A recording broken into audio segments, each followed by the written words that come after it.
Hello and welcome to the show. Today I'm a little bit pressed for time, so those of you who prefer the shorter episodes might be really happy about this one. So today we're going to continue on the conversation that we started yesterday, talking to people who have limited business experience and who want practical guidance on what to look out for as first-time entrepreneurs. And I had come up with a bunch of stuff that I think those of you who are new to the game need to know. And yesterday we went into some detail, about 30 minutes worth, about why your business name is not as important as you think, so you shouldn't spend too much time on it.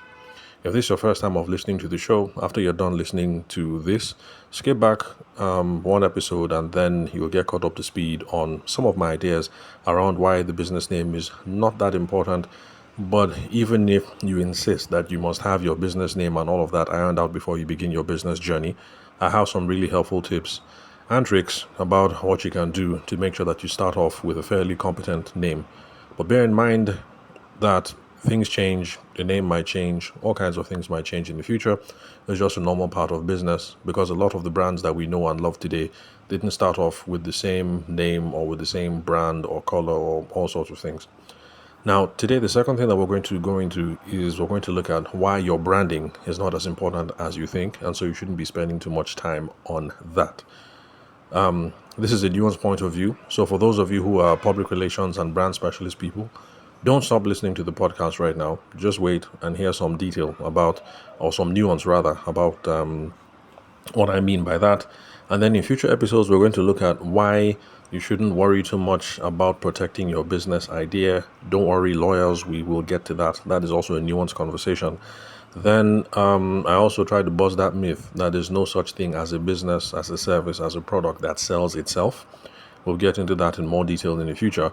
And then I also try to open up the eyes of the newbie to the fact that business is a team sport, even if you are a lifestyle business owner, even if you want to do a cottage industry, as people say it, so like today, I went to go and buy akara for breakfast, and that's a cottage industry because it's the woman who does it. But I mean, she fries, her oldest daughter is there, her son is chopping the firewood. So I hope you guys are beginning to get the picture that I'm trying to paint, that even for lifestyle businesses, cottage businesses, small business, whatever it is you want to call it, business will always be a team sport. So it's best for us to realize that and start trying to anticipate and plan for what the business is going to look like in the future. So this whole thing of self-made this, self-made that, solo this, solo that, please, it's a myth. Get that out of your mind. So today, we'll just go straight into why your branding is not as important as you think and why you shouldn't spend too much time on that. Now, for you public relations and brand people, what I am not saying is, okay, no, sorry, how would I put it? Anyway, I'm not saying that brand is not important because branding is important.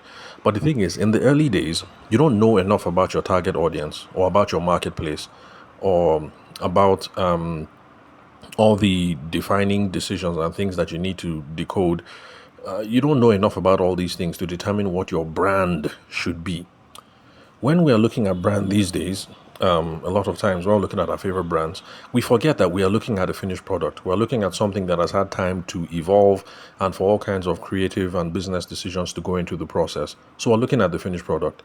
And it gets lots of people thinking that it's possible to start off the business with the finished product. And that's not how it works.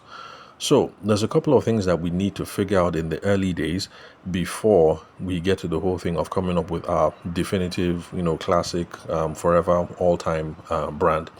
So for those of you who are new to the game and you're thinking of getting into business, stop spending all this time trying to guess about brand positioning.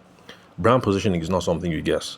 Brand positioning is something that you figure out. You go into the market, you try to sell, you figure out who your ideal customers are, you get a sense of who the competition is. That is what determines how you position yourself in the market. So you don't just figure out brand positioning because you have an MBA and your brother has an MBA and maybe your sister has an MBA, and then three of you sit down and then come up with the best whatever. You can do that strategizing exercise, but still, it has to be battle tested. People have to go out into the field, and then that's how you figure out ultimately what the best brand positioning is going to be.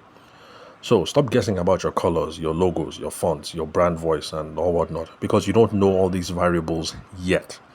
That's also the reason why I say don't hire a brand specialist early. It's for the same reason. So what you should do is take the time out to validate your business idea.